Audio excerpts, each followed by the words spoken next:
Okay then, thank you all for that wonderful introduction. These details are in my slides, so I've already been introduced, so I will move on right to the objectives of today's lecture. Essentially, I want to give you all an overview of the Nigerian prosecution of the war, starting with the Bonny landing. We will look at the wider implications, both political and military, but also we will get down to the nitty-gritty of fulfilling the learning outcomes of those of you on this particular warfare course on history. At the end of the presentation, I will go through quite a good number of slides, and we will arrive to the conclusion that the Nigerian Navy's contribution to the prosecution of the Civil War was very, very significant. It certainly created the means by which the secessionist state would be encircled and eventually forced into capitulation. So that's our first objective. The second one, the considerations for the naval commanders of the amphibious landing will be undertaken. And, you know, amphibious landings are inherently very dangerous endeavors. And it was certainly going to be one for a very new Navy, which was barely 11 years old at the time the Bonny landing took place. And when we identify those planning considerations, we will look at issues like enemy's strength on the ground, and certainly we'll consider the issue of the weaponry available to both sides, both the federal side and the secessionist side. We'll also consider how the landing was choreographed, from moving ships, both military and civilian, from Lagos to Bonny, and at the mouth of the Bonny River, how each of those ships, what their role was in moving into the areas, relevant areas of war, and then finally their function during the war in relation to the activity that was going on in Bonny Town in terms of landing troops of the 3rd Federal Division and also providing covering fire.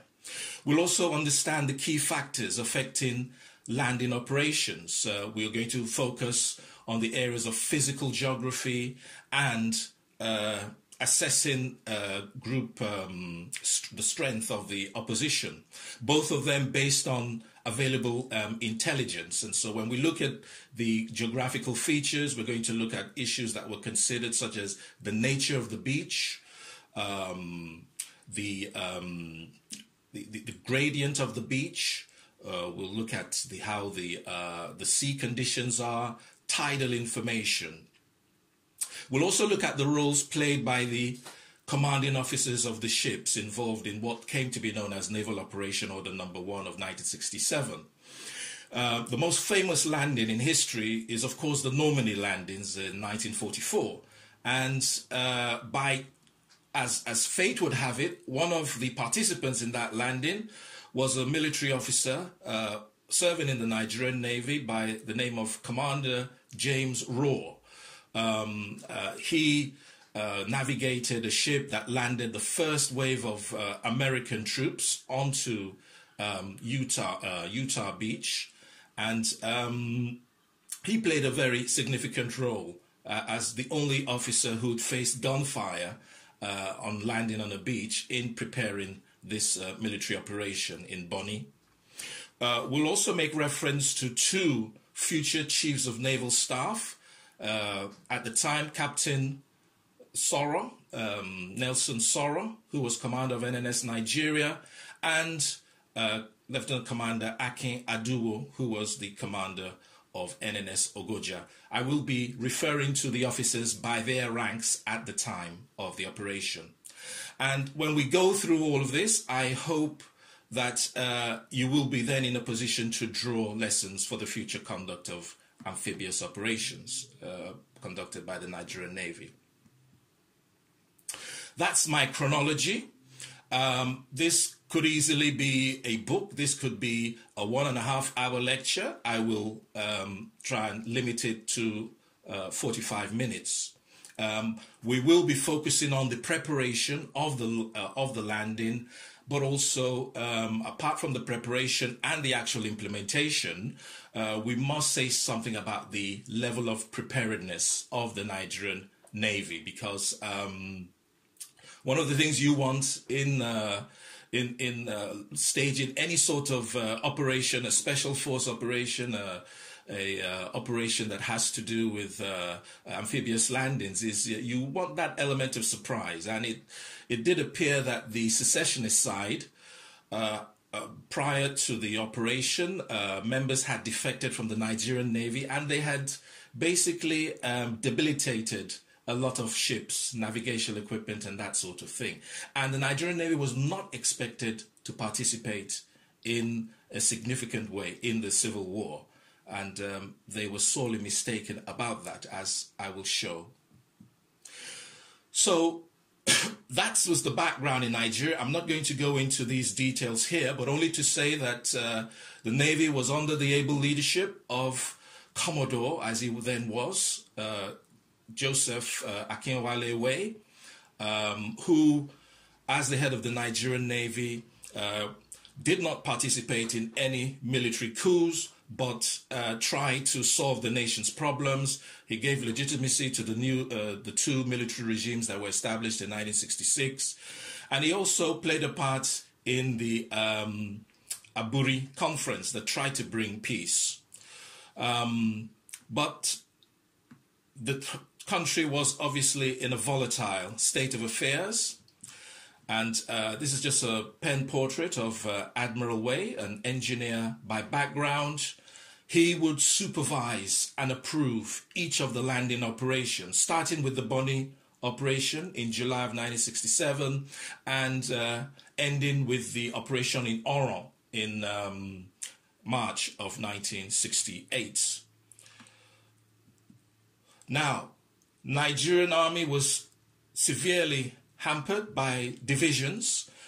The Nigerian Navy kept up its esprit de corps, but it had problems, and it had to cope with issues of vandalism by members who were serving side by side, and there were no acts of violence against officers based on their ethnicity. But there was obviously that fear that the guns of the Navy, as with the Army, would be turned on the eastern region. And so what happened is that certain officers and men of the eastern region participated in vandalizing and rendering as essentially useless certain equipment in the on the naval vessels and also on the naval base prior to their defection to the eastern region. So Nigeria was harking to a state of war, and I have to say that before you get to the Bonny landing, it's very important to mention that the Nigerian Navy was involved in trying to institute a territorial blockade of the secessionist state. It declared its secession at the end of May in 1967. And one thing that aided the Nigerian Navy in effecting this blockade was the promulgation of the Territorial Waters Decree number 5 of 1967. What that did is that it extended Nigeria's nautical reach, from the customary 3 nautical miles from your territory to 12 nautical miles. So before the police action, as it was then called, before the total war was declared in August of 1967, prior to that, Nigerian Navy was instituting a blockade, at the head of which was Commodore Way. Eventually, when it appeared that, or it was inevitable that war would happen, a submission was made to the Naval High Command by Major General Yakubu Gowon, who instructed the Navy to make preparations for a seaborne landing.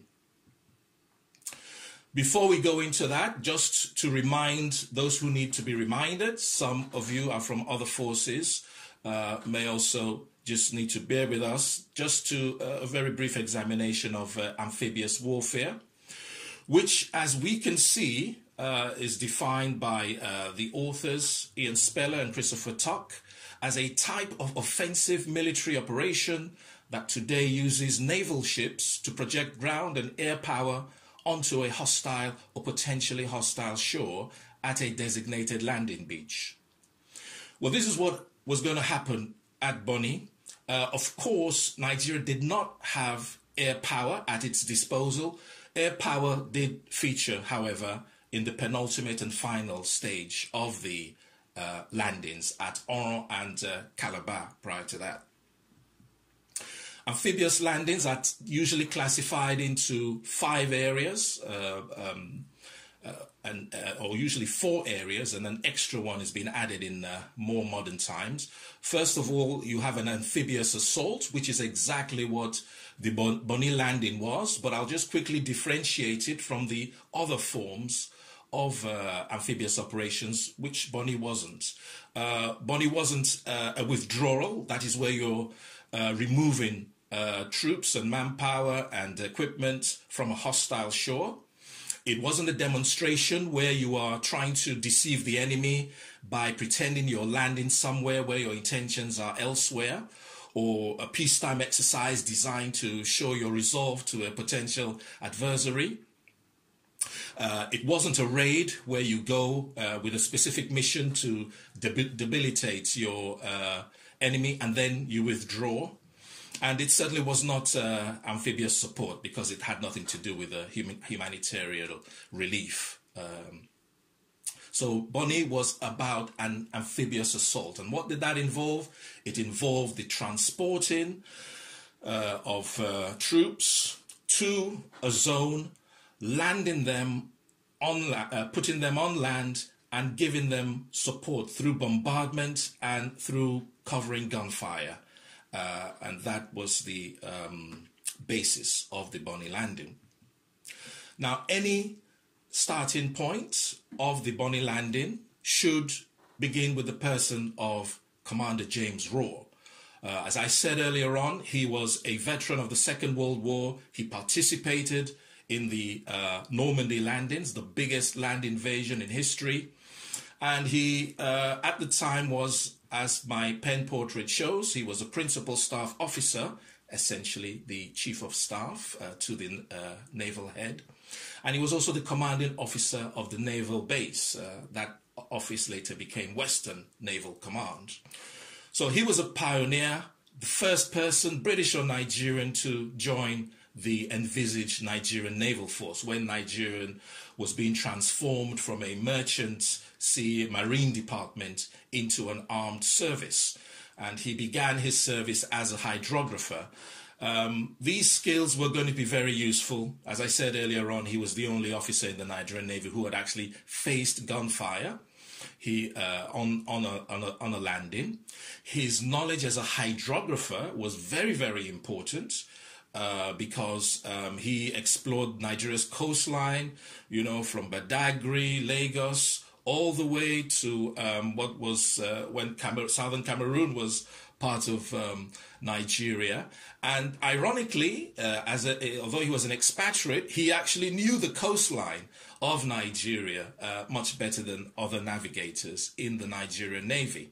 I will also mention something about the fact that later on that he was a member of what was called combined services during the Second World War. That was very important in what he was going to try to achieve when he was in the midst of helping the Nigerian Navy and the army gel together to undertake this mission to Bonny.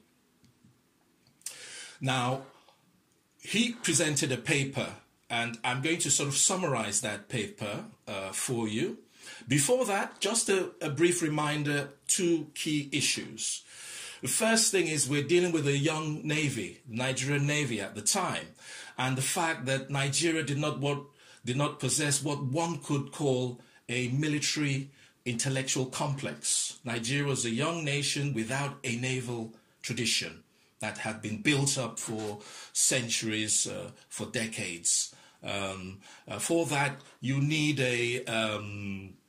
things like a naval war college and departments in institutions of higher learning to enable you, through the help of naval officers, serving or retired, and civilian experts who are analysts and strategists, to basically formulate Nigerian sea power. So that was absent at the time. Commander Raw did his best to actually cover that gap in instilling in a rapid way these values within the Nigerian Navy. The other point was Nigeria's lack of a what you would call a military industrial complex.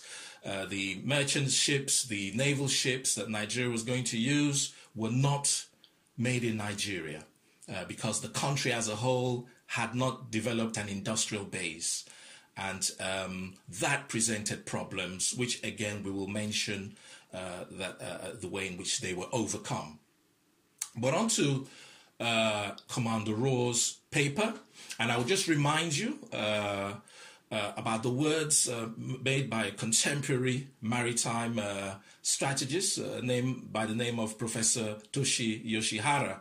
He said something along the lines of, while technologies change, the logic remains the same. And I think the last outcome, you will bear that in mind in terms of how you can extrapolate from things from the past, even though the technologies may seem outdated. I will be looking, for instance, at the way in which signals were actually made between naval ships, between the naval ships themselves and the landing army. But yet that logic will still persist, even though the technology is out of date. Well, Commander Raw's paper covered a number of issues, and starting with the physical terrain, Port Harcourt, Bonny, Opobo, we'll look at them in a moment, but it needed to be ascertained what the nature of the beach was. Is it, if you land on a beach, are you going to be able to transport vehicles along that beach? Apart from the nature of the beach, you need to consider the any man-made obstructions, or any, like a seawall, or any natural obstructions, like a cliff. Where you land on the beach and then all of a sudden you're presented with a steep cliff that you have to climb over. These things need to be taken into consideration in your planning. You also need to take into account the gradient of the sea, the beach rather, so that you have an idea when your vessel beaches, that is your troop carrier beaches, what is the length of distance between where they have to wade through water and make their way onto land. You need to consider tidal information in terms of the highs and lows of the tide, so that you know when are the moments you will be able to land and when you should depart, so that you're not stranded. And also you need to be aware of sea conditions, the volatility of waves and the level of surf, because when you land there, you want to know that how the sea is going to react. Is it going to be splashing, or is it going to be calm? So these were all considered, as of course was the issue of enemy strength and enemy concentrations. And this sort of intelligence was actually gathered by the Nigerian side. Some of it was based on just basic information, like the maps and the charts done by Commander Raw in his capacity as a hydrographer, sheets prepared by the National Ports Authority, and obviously human intelligence that Nigerian Navy was able to get. But the one thing you want is to be aware of the enemy strength. What is the opposition going to be like? Because it's very important that you do your best. In the absence of our air power, in the case of the Nigerian Navy, you needed to ensure that the naval vessels would bombard any enemy positions to ensure as smooth a landing as possible, or to certainly degrade the capacity to interrupt your landing. There was other considerations such as how you get onto the battlefield. It's best to go onto the land, the shore, using small craft at first, and then once you get on land, because those small crafts present smaller targets, you can then build up your forces, and the army can then establish its perimeter fence and move on. You also needed to consider the weaponry available to both sides, which Commander Raw did. The secessionist side had only one minesweeper, which was converted. It installed a Bofors anti-aircraft gun. And arraigned against it were 6 ships that the Nigerian Navy used. I think they held one ship back in reserve in Lagos. So although the enemy was limited, the secessionist side, so was the Nigerian Navy. And one of the considerations of Commander Raw was not to do a complicated strategy. It needed to be as simple and certainly as straightforward as possible. And in doing that, we're doing a history module here, of course. Commander Raw made these analogies from his knowledge and experiences of what happened at during certain combined operations in World War II. 3 painful lessons, just to put into, give you some sort of example of the things I'd mentioned when we talked about physical terrain. Dieppe was a raid, a landing undertaken by the Allied forces, commanded by Admiral Louis Mountbatten. And that ended up a failure for several reasons, but one of them was that they did not consider the seawall. Their planning did not consider that there'd actually been a seawall built there. So that meant the tanks and other vehicles could not move themselves from the beach. And with Omaha Beach involving the American Army, once they got to the beach, they found that once they couldn't, it was very difficult to leave the beach because they were confronted by a natural set of cliffs. So Dieppe was actually a failure. Omaha Beach was a near failure.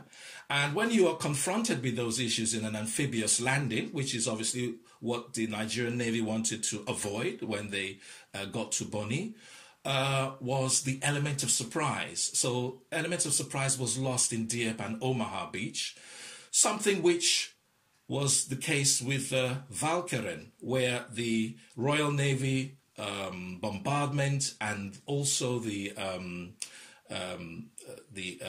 Royal Air Force sorties did not effectively degrade German batteries. And so it can be very, very costly when that happens, because this is where human experience plays a part in the planning of a military officer. And although Commander Raw was not at Walcheren, he'd been at Normandy, he knew several friends of his who perished. There was a stray, there was a battery that was functioning by the Germans, and it hit a ship, a craft, and 300 servicemen were killed. And he lost a number of his friends. He knew many people in the Royal Navy there. So all of them learned that lesson of how you really should plan. And that was instilled into Commander Raw when he was planning the Bonny operation. Now, going back to what I'd said about Major General Gowon handing Rear Admiral Way, as he was then promoted, he handed them a list of sites that they could land. I will come back to this image in a moment, but one was Port Harcourt, the other was Opobo, and the other one was Bonny. So why was Bonny chosen? Well, Port Harcourt, very strategically important place, as you know, with the oil refinery. This presented a problem because if the Nigerian task force was going to take Port Harcourt, it would have to pass Bonny Island. And it would definitely have been sighted. Between Bonny, the mouth of the Bonny River, up to Port Harcourt, it's about 40 miles. And so when you get through the river, you're bound to be seen, and that will enable the enemy to take up positions. Not only that, when you get closer to Port Harcourt, 20 miles, as you can see, when you're approaching Dawes Island, it becomes narrower. So it means that the ships would be vulnerable to attacks from simple ordnances, mortars and rocket-propelled, projectiles. So he had to conclude in the end that to go for Port Harcourt direct would be a disaster. Opobo on the right there was also an option. And on the face of it, it was a good site, but the problem was lack of intelligence. There hadn't been a survey done in the river there since 1961. Although the river adjoining the proposed landing site would have been deep enough, there was an issue about the river bar. And river bars, for those who are navigators in any capacity, you know that they are very hellish obstacles.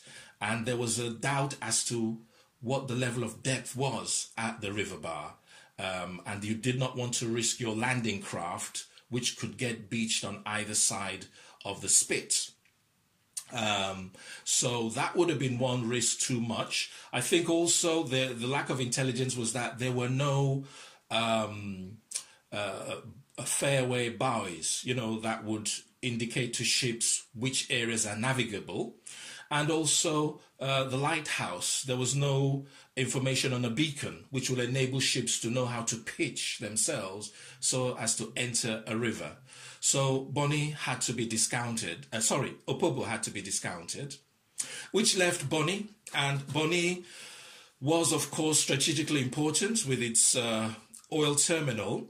It had a wide enough river for the naval vessels to maneuver. And it had several natural sites where NNS Lokoja could beach. It had jetties where other naval ships, which were carrying troops, as well as the merchant ships, which were waiting in the rear, would be able to berth. So Bonny really was the place that was chosen for those practical reasons.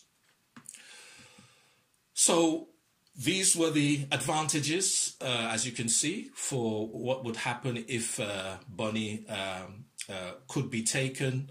It would release the Navy from blockade duty. It would put them in a better position to support the army. And it would also build a foundation on which an advance could be made on Port Harcourt. And I should say that, it was obviously economically important. At the time, in 1967, the head of Shell, BP, was actually mulling over who he should pay the royalties of oil to. And he had actually been arrested, effectively kidnapped by the secessionist side. And Nigerian military felt that they needed to take Bonny just to send a message to the oil company that they would be in charge of the export of oil. Those were the vessels available. As I said, there was only one vessel that the secessionist side had. They appropriated what was NNS Ibadan, and they rechristened it BNS Ibadan. But Nigeria had one frigate, NNS Nigeria, powerful rapid-firing guns. The Mark 16 high-angle, low-angle gun used in many Commonwealth navies. Very effective, and it did prove to be effective. You had a corvette, patrol vessel known as NNS Ogoja.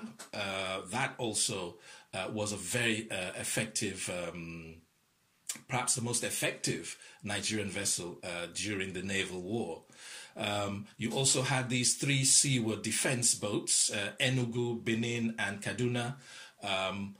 One of them was left out. It was Enugu and Benin that were used in Bonny. You had just 1 landing craft, NNS Lokoja. And you had a survey ship, NNS Penelope, which was used by Commander Raw and which was converted into a military ship.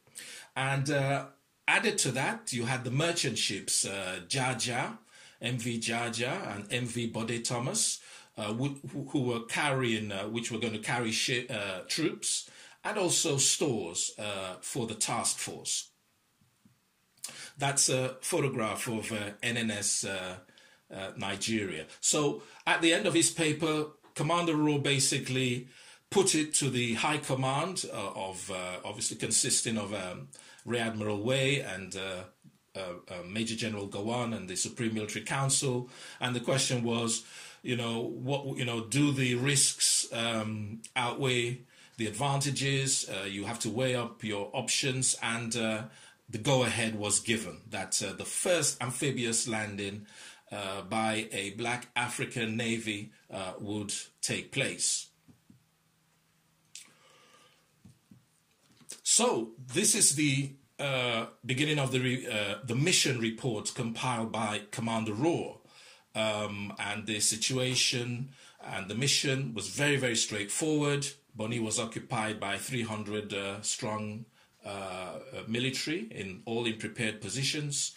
But the mission was an amphibious assault, and the idea was to transport, land, and establish, through the support of naval power, federal troops in order to capture Bonny Town and the island. I should also mention, when I was speaking before, that Bonny as an island, the other advantage Bonny had over Port Harcourt and Opobo, which was overwhelming, as you could see, was that as a town, as an island is much easier to protect than where it's on open land.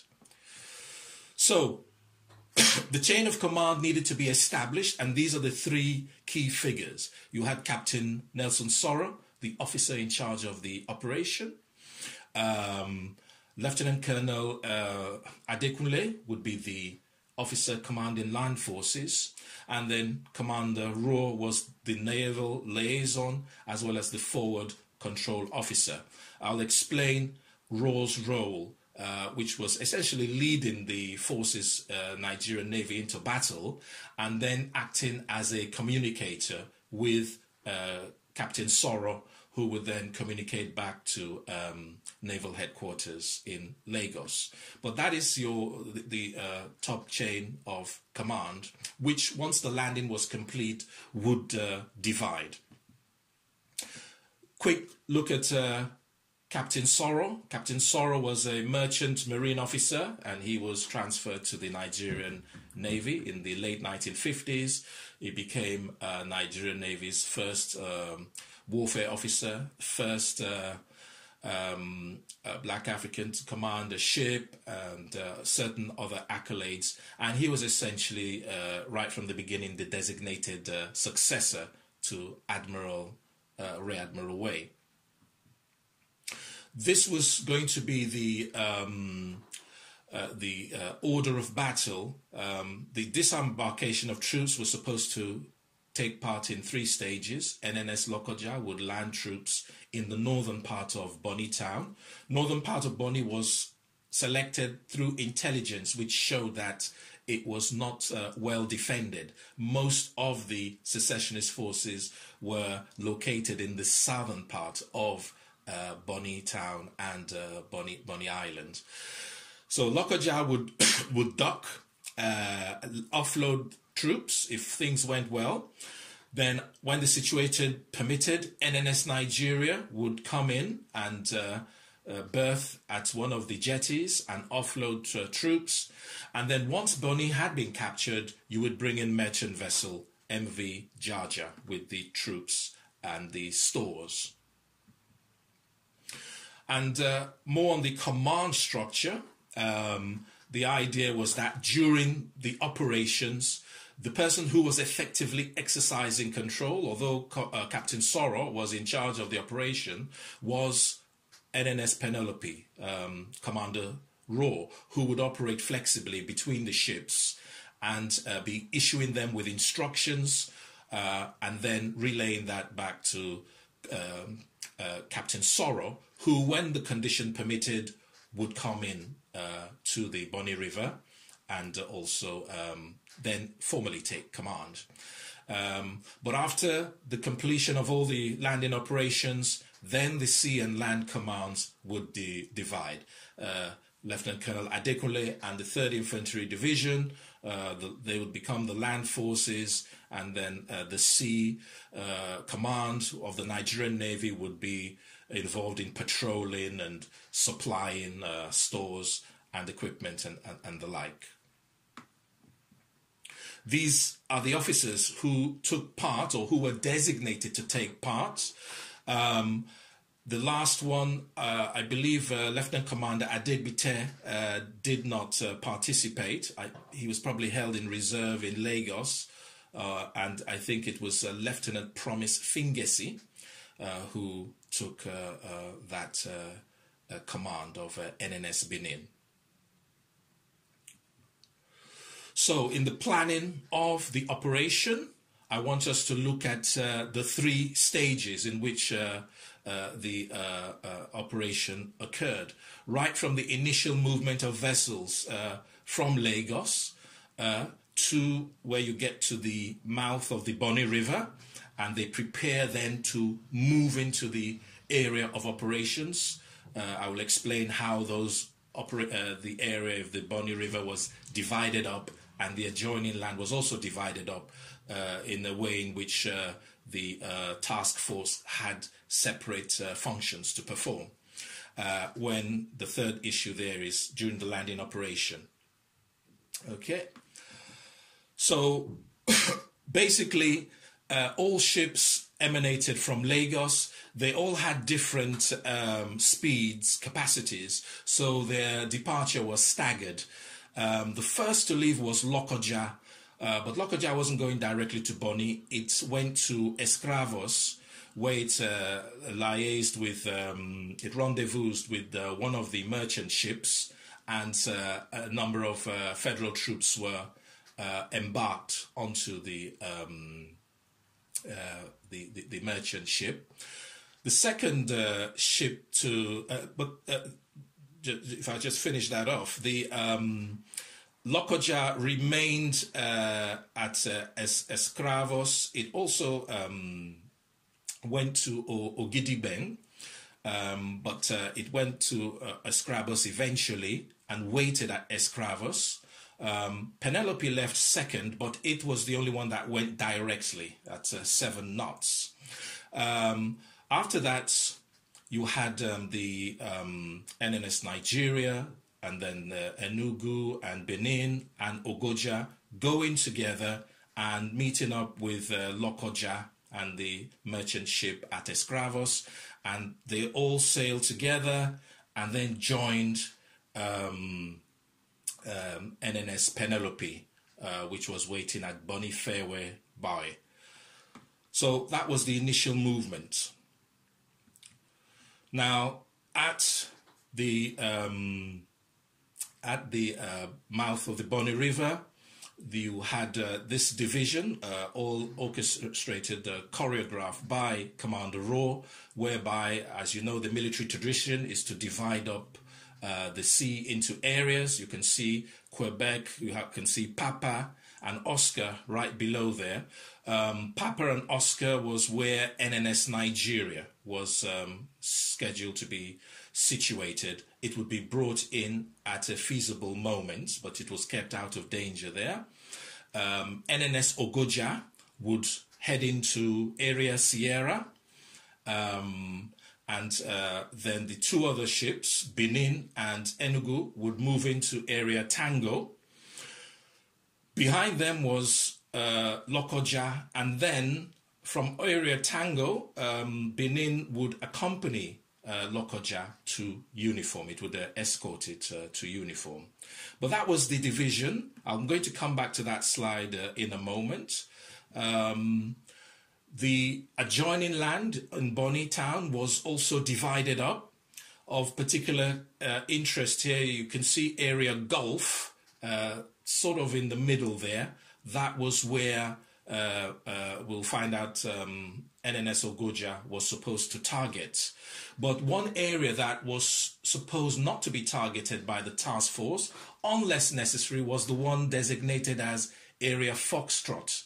If you can notice, it's not at the tip, but below Echo and just above Juliet. That was a high-density area. So the Nigerian Navy was concerned about potential civilian casualties, and the Navy was instructed not to fire there unless necessary, and not even just not to fire it directly, but to be careful about stray shells when they were firing at their designated zones.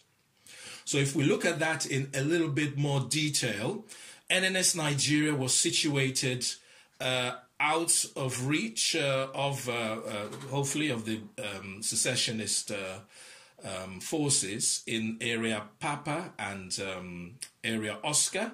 It would provide bombardments. It was vulnerable. All ships are vulnerable. I think today you will notice even the mighty United States Navy cannot go into the Shatt al-Arab way with its carriers. I mean, they would be sunk. If the United States wanted to take its carriers within reach of the Chinese border, rocket technology will make them totally vulnerable. So the history of naval warfare is not that ships are ever going to go extinct, but you always have to assess their vulnerabilities. And so in 1967, they had to be aware about that. Famously, in the Second World War, HMS Repulse and HMS Prince of Wales was sunk by Japanese air forces in the Far East. First time in history that capital ships had been sunk by purely air power while these capital ships were defending themselves. And then 3 months after the Bonny exercise, you had the war of attrition in the Middle East between Egypt and Israel. And an Egyptian missile boat actually sank Israeli destroyer, INS Eilat, from using torpedoes. So ships have always been vulnerable. You need to assess them. NNS Nigeria was kept until it was safe to proceed. NNS Ogoja entered the Sierra area, and it was charged with for providing bombardment. It had Bofors guns, cannon that could be used for bombardment, and also it had Ehrlichen and other machine guns to provide cover for the advancing federal troops. But it was there to engage any of the enemies moving southwards. In Tango, you had NNS Benin and NNS Enugu. They were manned, Enugu was manned by Lieutenant Commander Abdullahi, and Benin was by Lieutenant Promise Fingesi. Both of them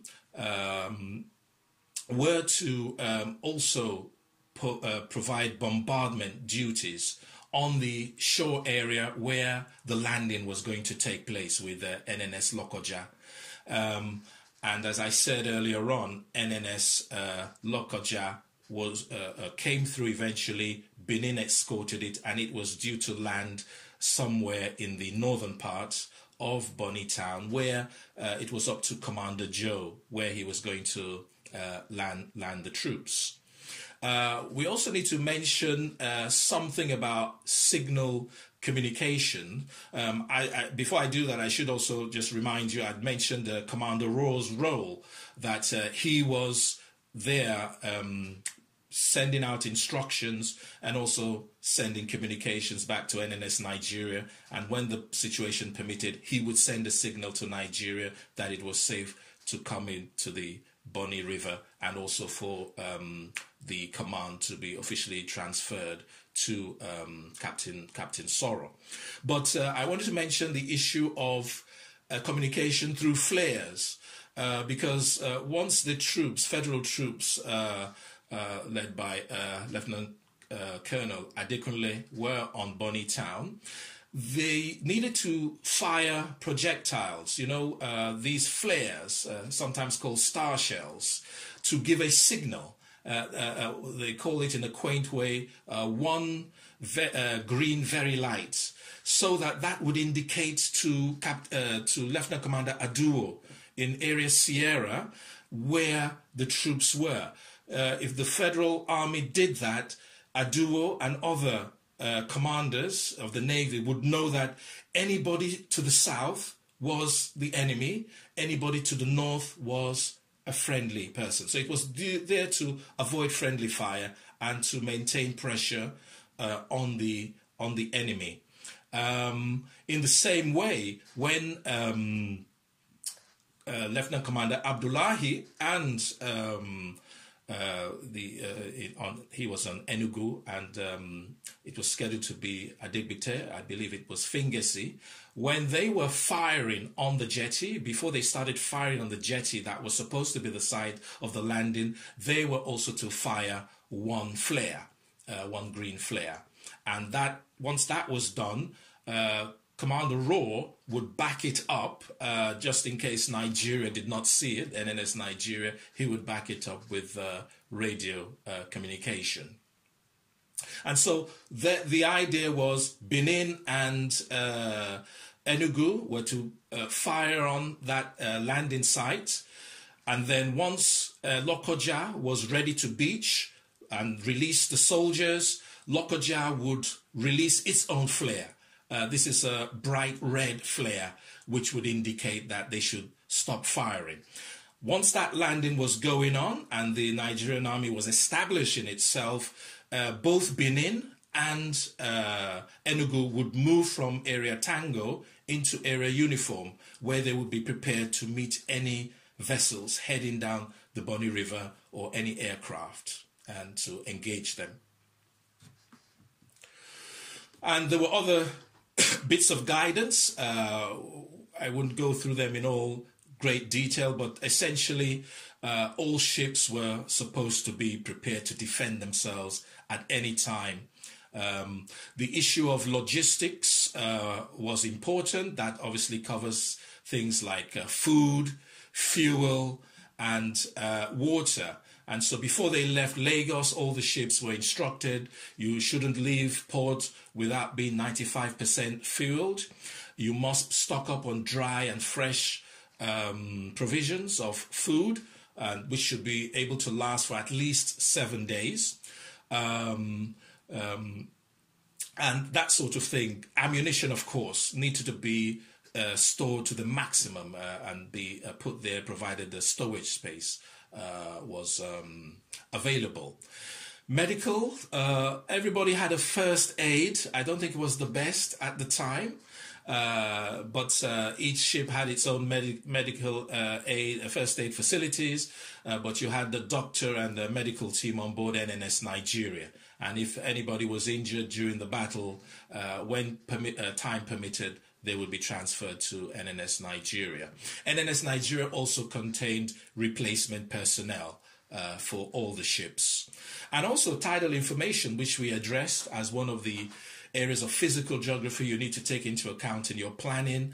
Commander Raw prepared complete tidal information 4 parts of the day for July 22nd, or July 23rd, July 24th, July 25th, covering the days which the landings would potentially take place. The selected date was July 25, and I should have said 24, 25, 26. So thoroughly prepared was the Navy. Finally, as we round this aspect off, the command officers, as I said, were Captain Sorrow, Lieutenant Colonel Adekunle, and also Commander Raw. Each ship had its own call sign. NNS Nigeria was Beauty, NNS Penelope was Sparrow, and so on. But they all shared a similar call sign, also known as Loco. Watches, it's obviously naval tradition that you have people on ships standing watch, but also when you're going as a task force, that certain ships will, although you're all on the ready, one ship will be on the ready, guarding the others, so to speak. And Commander Sorrow was in charge of rotating who would be on watch. As far as the command network is concerned, let me show you this. This was a drawing by Commander Raw in his original document. You can see that Penelope is at the center of things, moving flexibly between the ships, while the other ships, Lokoja, Enugu, Ogoja, Benin, had those tasks I've referred to. And so they would send information to control, Commander Raw's ship Penelope, and also Commander Raw would take that as well as what he observed, send that information to NNS Nigeria, and it was Captain Sorrow in NNS Nigeria who was communicating with the merchant ships and of course naval headquarters in Lagos. But the idea was that once the first landing had been accomplished and NNS Nigeria could enter Bonny River, you'd have Commander Raw officially transfer the command to Captain Sorrow. Now, preparations, very important. There is a saying in military life, you train. As you wage your war, you wage war in the way you train, so to speak. But first, remember we mentioned that there'd been acts of vandalism and equipment was damaged, which actually made the secessionist side feel that the Nigerian Navy would be rendered impotent. The leader of the secessionist state, Lieutenant Colonel Odumegwu Ojukwu, he actually told the High Commissioners from Australia and Britain that he did not expect Nigeria to be able to launch an assault because they had broached him the topic that there is this rumor that Nigeria is intending a seaborne landing, and he was very dismissive. Ojukwu was the person who said that no power in Black Africa would defeat his republic. And he also promised the Nigerians that if they sent any ships, he would make sure that they were sunk to the bottom of the creeks of the River Niger. Well, he was wrong. Nigerian Navy went about the replacement of damaged equipment in a very, very professional way, and in a way in which it overcame obstacles to do with logistics and equipment.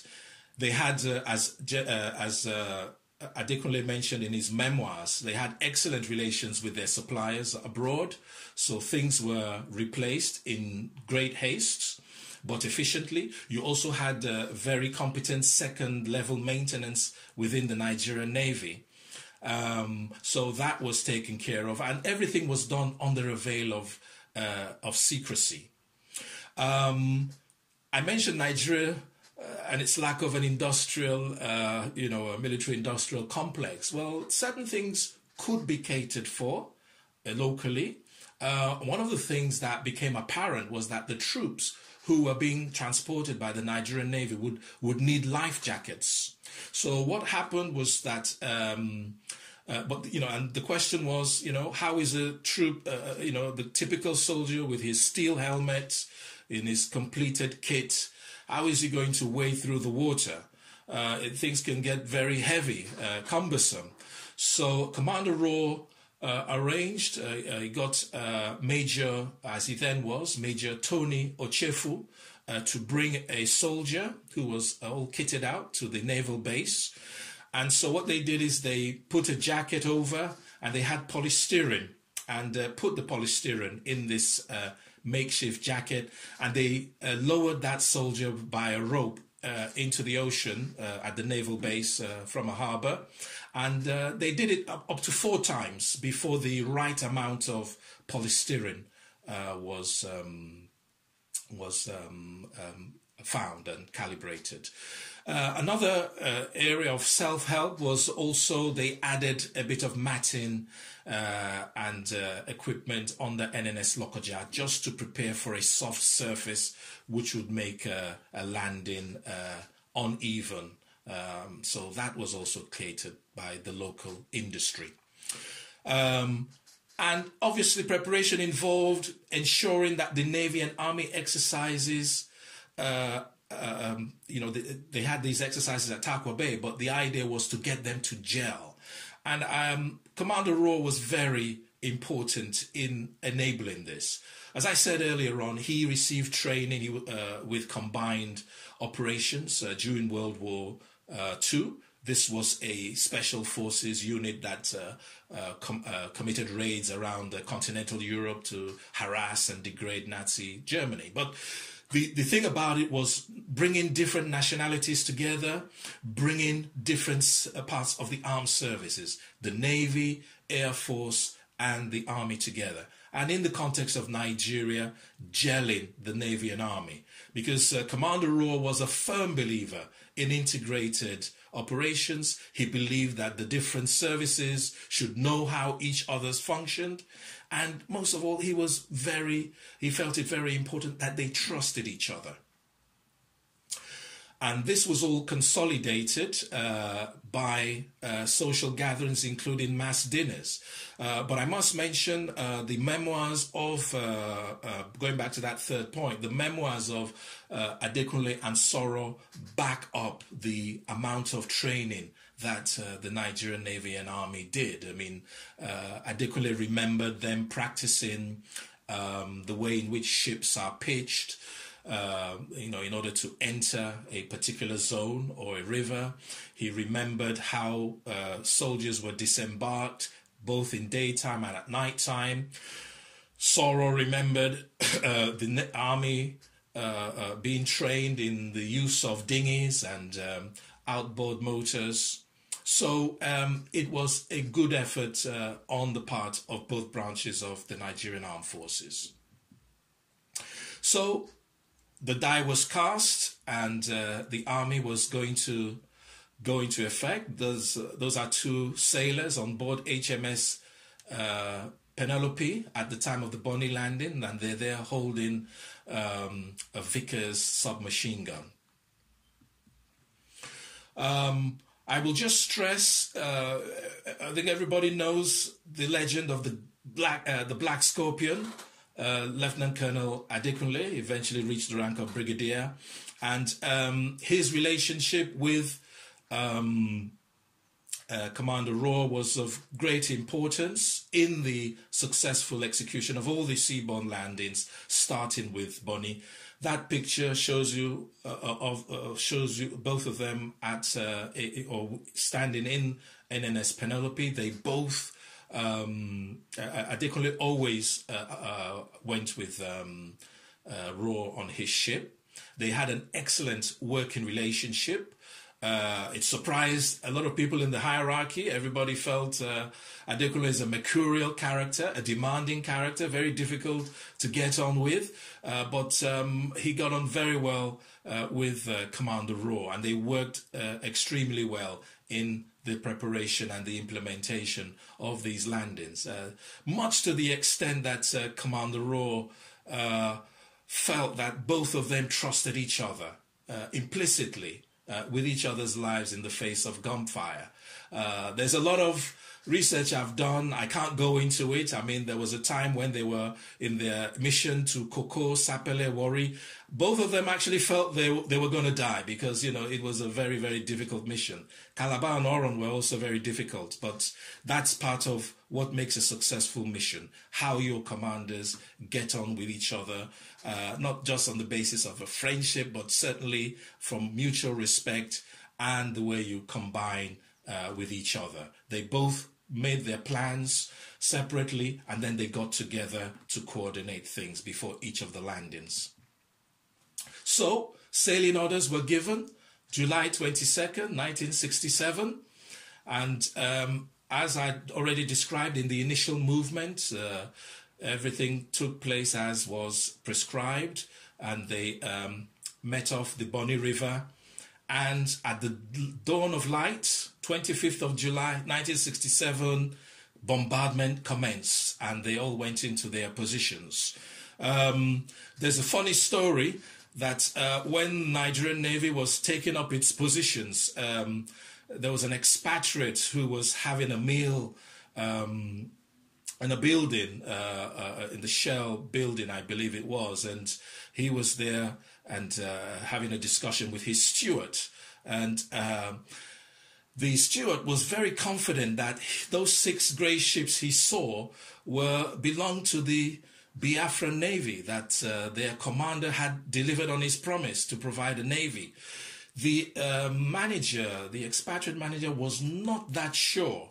They were in the process of discussing this when Commander Raw gave the order for the signal station to be targeted, and so that Bonny's connections could be cut off with Port Harcourt. And so both men dug for cover, and when they got to the ground, they both agreed with each other that it was not the Biafran Navy. So you had them getting into a battle, I think, on that very day, and I believe the memoirs of Commander P.J. Odu on the secessionist side confirms that as they were taking up positions, they did fall upon the minesweeper owned by the secessionist force and commanded by Commander Odu. And so Commander Raw instructed Lieutenant Commander Aduwo to detach himself from the convoy, the task force, and engage with the enemy vessel. And the battle ensued.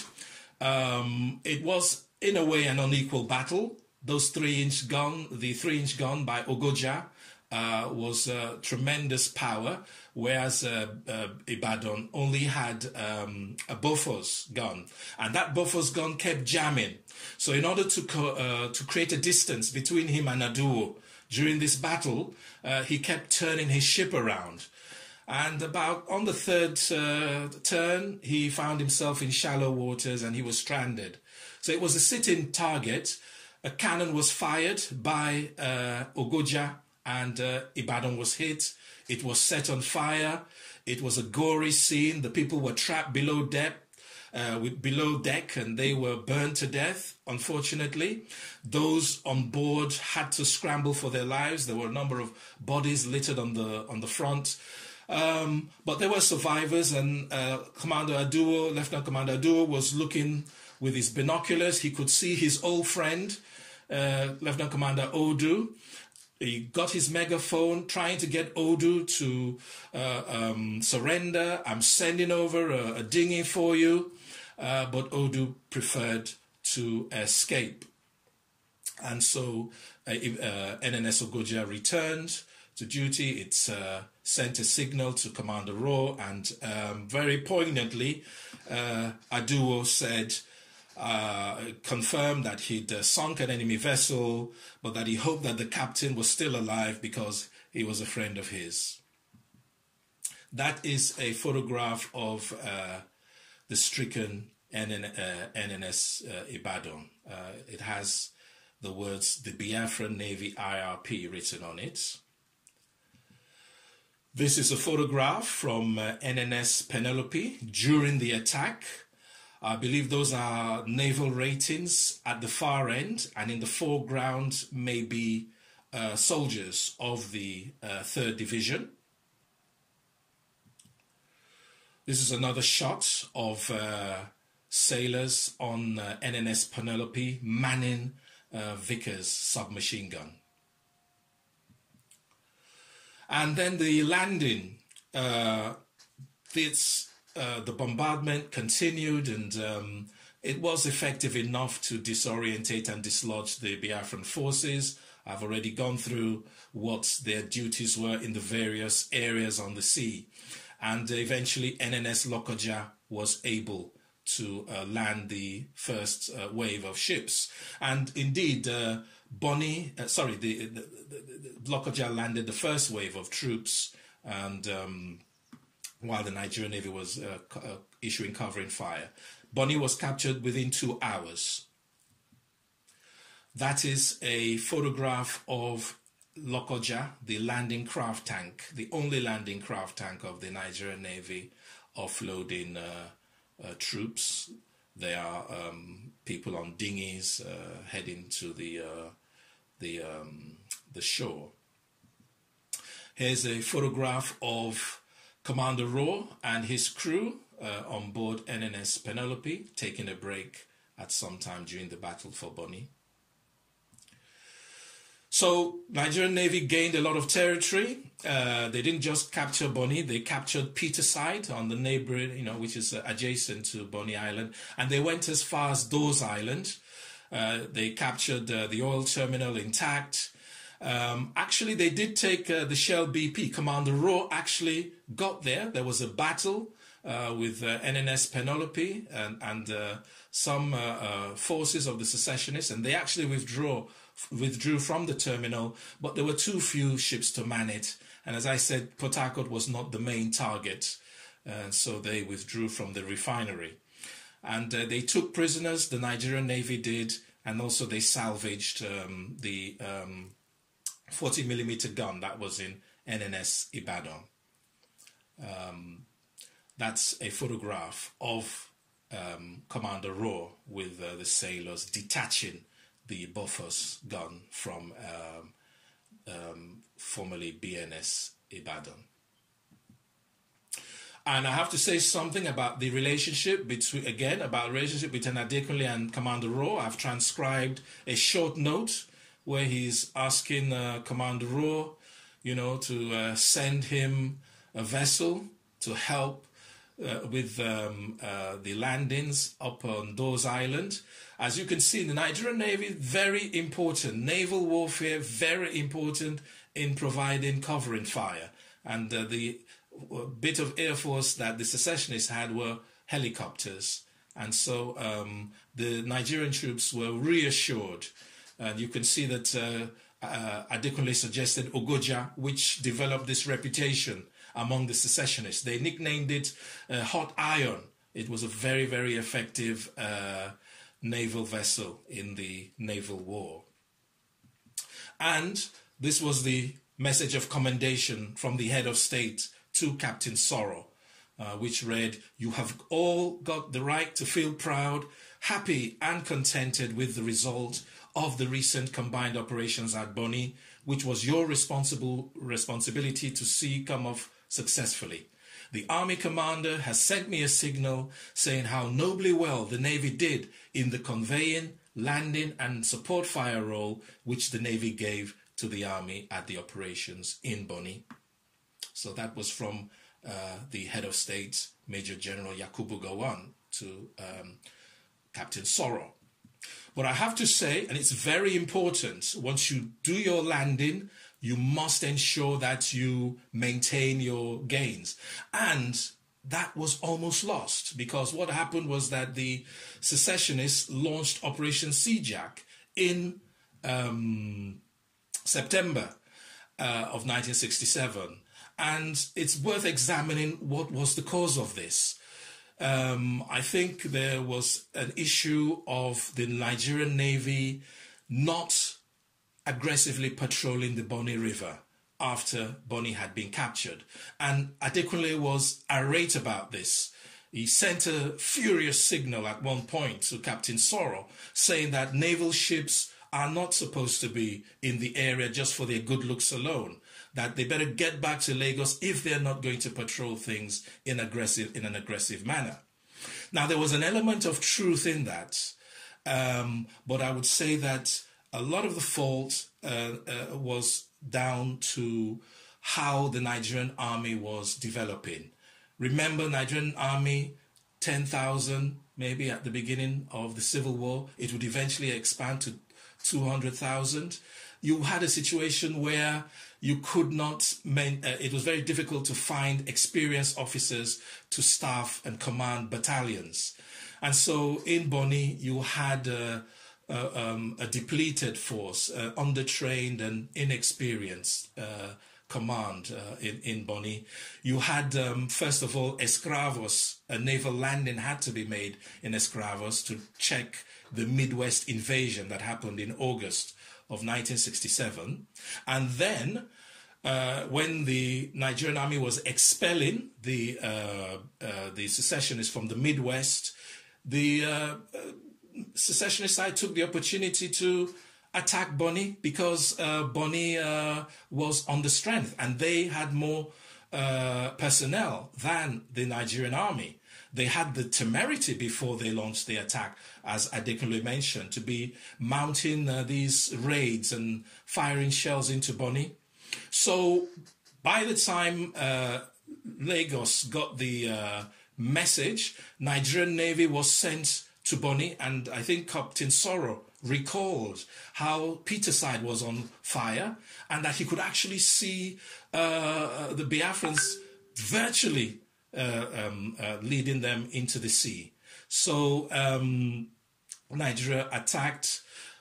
Commander Adekunle was very, very important in, Commander Adu was very important in refusing to allow a troop commander to come on board, and he forced him to fight.